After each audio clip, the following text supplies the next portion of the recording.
गावलू one का राजा एक अजीब आदत का शिकार था। उसे नहाने से बड़ी चिढ़ थी। दिन बीतते, हफ्ते बीतते और फिर महीने बीत जाते, पर राजा शेर सिंह नहाने का नाम भी नहीं लेता था। उस दिन तो हद ही हो गई जब जंगल के डॉक्टर वानर को लोगों ने गिरते पड़ते आते हुए देखा। वानर 2 कदम चलता, फिर लड़खड़ाकर गिर जाता। बाप रे, इतनी बदबू, मेरी तो नाक ही सड़ गई। अभी तक रह रहकर बेहोशी छा रही है। अरे बस मैं अपनी क्लिनिक तक पहुंच जाऊं। डॉक्टर वानर को लड़खड़ाते गिरते पड़ते देखकर हाथी दादा को अजीब लगा। उसने पूछ ही लिया, क्यों डॉक्टर साहब, आपकी तो अपनी तबीयत ही खराब हो गई, तो दूसरों का इलाज कैसे करोगे? अरे हाथी दादा, मेरी हंसी मत उड़ाओ। तुम्हें पता नहीं है मैं क्या भुगत कर आ रहा हूँ। अगर मेरी जगह तुम होते ना, तो तुम तो बेहोश होकर वहीं गिर पड़ते। अच्छा, भला ऐसे कौन से तीर चला कर आ रहे हो? ओहो सॉरी, आपसे तो पूछना चाहिए, ऐसे कौन से इंजेक्शन चला कर आ रहे हो? अरे हाथी भाई, महाराज शेर सिंह ने बुलवाया था। उन्हें त्वचा पर कुछ समस्या हो गई थी और वो तो होनी ही थी। पता नहीं कितने साल हो गए होंगे महाराज को नहाए हुए। इतनी बदबू आ रही थी, मैंने नहाने की सलाह दी तो मुझे ही डांट कर भगा दिया। ओ, तो अपनी जान बचा कर भागे हो? अरे जान बची कहाँ, उस बदबू से तो नाक ही रुक गई। देख नहीं रहे हो, बार बार बेहोश हुए जा रहा हूँ। खुद को एक इंजेक्शन लगा लेता हूँ, नहीं तो क्लिनिक तक नहीं पहुँच पाऊंगा। डॉक्टर ने अपना बैग खोला, एक इंजेक्शन निकाला और खुद को ही लगा लिया। हाँ, अब ठीक है, अब कुछ तबीयत संभली मेरी।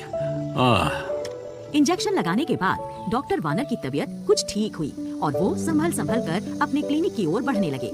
वानर तो चला गया, पर हाथी दादा सोचने लगे, बात तो सही है। हमारे राजा ने तो ना नहाने का रिकॉर्ड ही बना दिया है। उनके शरीर से निकलने वाली बदबू दूर दूर तक फैलने लगी है। महाराज को किसी न किसी तरह नहलाना ही होगा। अगर मैं और मेरी बिरादरी वाले ये काम कर दें, तो जंगल में हमारा बड़ा नाम हो जाएगा। ये सोचकर हाथी दादा ने अपनी बिरादरी के 3 हाथियों को अपने साथ लिया और राजा शेर सिंह के पास पहुंच गए।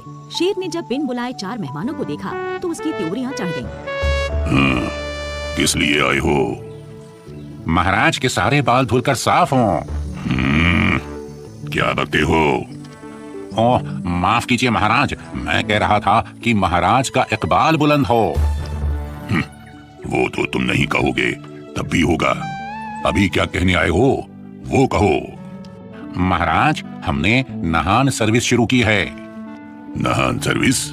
ये क्या है? जी महाराज, अगर किसी का मन नदी पर जाकर नहाने का नहीं है, तो उसे हम घर पर जाकर नहलाएंगे। बाकी हाथियों ने कहा, जी महाराज, हम अपनी अपनी सूंडों में पानी भर कर लाएंगे और फिर पानी की फुहारें निकालकर उसे नहला देंगे। हम नदी में से वहाँ से पानी लेंगे जहाँ पानी सबसे साफ है। हमारी नहान सर्विस में नहाते हुए ऐसा लगेगा जैसे 5 स्टार होटल के फव्वारे चल रहे हों। जी महाराज, हमारी नहान सर्विस का पहला शावर हम आपकी सेवा में पेश करना चाहते हैं। वो भी बिल्कुल फ्री, क्योंकि आप हमारे महाराज हैं। मुझे नहलाने की बात कर रहे हो? मैं तुम्हें नहीं छोड़ूंगा। अगर तुमने मेरे ऊपर पानी डालने की कोशिश की, तो जो सबसे पहले अपनी सूंड से मेरे ऊपर पानी डालेगा, मैं उसकी सूंड काट डालूंगा। भागो भागो! हाथी दादा की तरकीब भी काम नहीं आई। उनका नहान सर्विस वाला आइडिया फुस हो गया। चारों अपनी जान बचाकर बेतहाशा भागे। सुघड़ उल्लू जंगल की खबरें अपने अखबार में छापा करता था।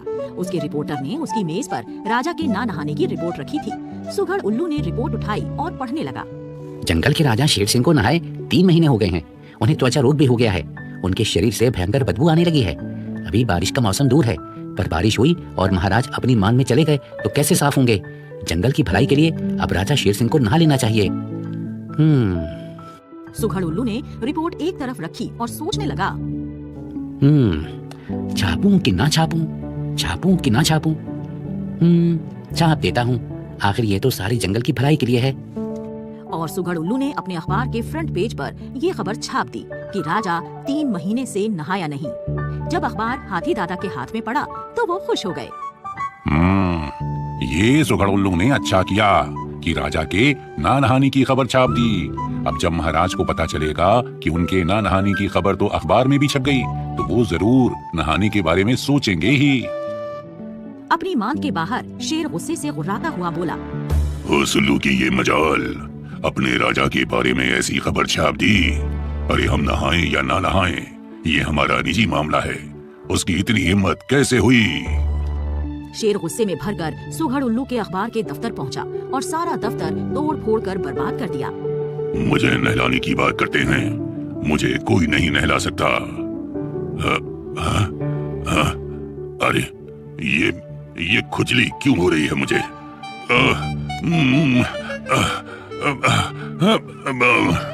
खुजलाते खुजलाते शेर सिंह परेशान हो गया, पर नहाने की फिर भी ना सोचता।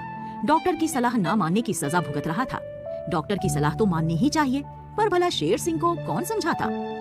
मिट्ठू तोते ने सोचा वो भी राजा को नहलाने के लिए कोई तरकीब लड़ा कर देखे। उसने हाथी दादा से सलाह की। हाथी दादा, मैंने बड़े बूढ़ों को कहते सुना है कि शादी के बाद बड़े बड़े सुधर जाते हैं। अगर हमारे राजा की शादी हो गई तो वो भी शेरनी के कहने पर नहाना शुरू कर देंगे। विचार तो अच्छा है, पर हमारे राजा से शादी करेगा कौन? साथ वाले वन के राजा की बेटी। मैं अभी अपने राजा को जाकर इस रिश्ते के बारे में बताता हूँ। कहकर मिट्ठू सीधा राजा शेर सिंह की मांद की ओर उड़ चला। उसने देखा राजा शेर सिंह मांद के बाहर बैठा जोर जोर से खुजलाए जा रहा था। मिट्ठू पास पहुंचकर बोला, महाराज की जय हो। छोटा मुंह बड़ी बात। महाराज, पर अब आपको शादी कर लेनी चाहिए। हमारे जंगल को युवराज शेर चाहिए, आपका उत्तराधिकारी। मिट्ठू की बात सुनकर शेर की आंखों में खुशी चमकने लगी।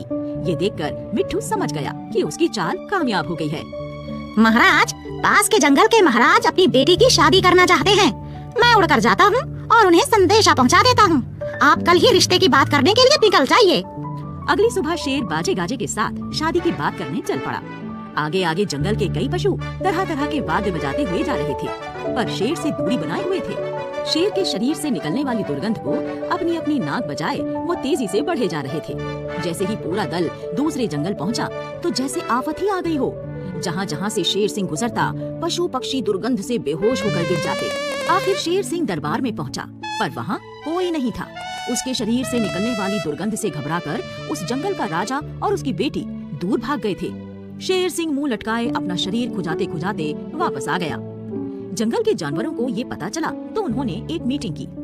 बुलबुल ने कहा, मैंने सोचा है कि मैं नहाने के ऊपर एक गीत बनाऊंगी। मेरी मीठी आवाज में गीत सुनकर राजा जी नहाने के लिए प्रेरित हो जाएंगे।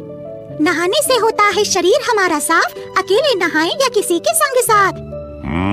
जैसे ही तुम्हारे मुंह से नहाना शब्द निकला, महाराज तुम्हें चीर डालेंगे। अरे बाप रे, फिर तो मैं नहाने की बात ही नहीं कहूँगी।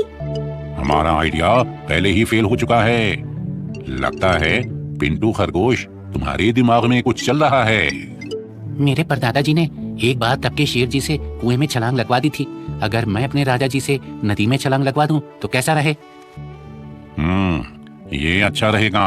हम चारों हाथी किनारे पर पहले से तैयार रहेंगे, उन्हें डूबने नहीं देंगे, फौरन निकाल लेंगे।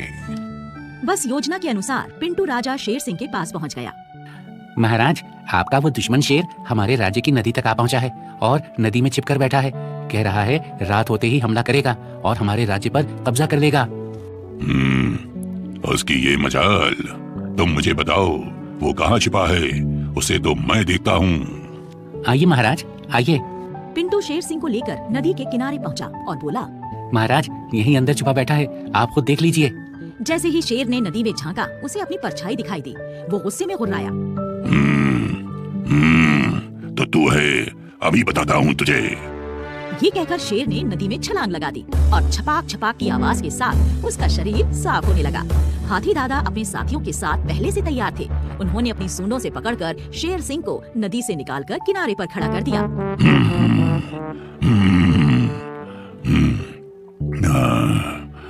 पानी से निकलकर कुछ अच्छा सा लग रहा है, खुजली भी खत्म हो गई है। महाराज, आपका स्नान हो गया है, आपका शरीर साफ हो गया है। हाँ महाराज, अब आपकी शादी आसानी से हो जाएगी। मैं कल ही दोबारा संदेशा पहुंचाता हूँ। शेर शेरनी सजे धजे हैं, सभी जानवर नाच गा रहे हैं, बाजे बजा रहे हैं। महाराज को शादी मुबारक हो। सुघड़ उल्लू से बोलो कि जंगल टाइम्स में हमारा आदेश छाप दे। सभी अपने स्वास्थ्य का ध्यान रखें, अपनी साफ सफाई का ध्यान रखें और डॉक्टर की सलाह जरूर माने। जो आज्ञा महाराज।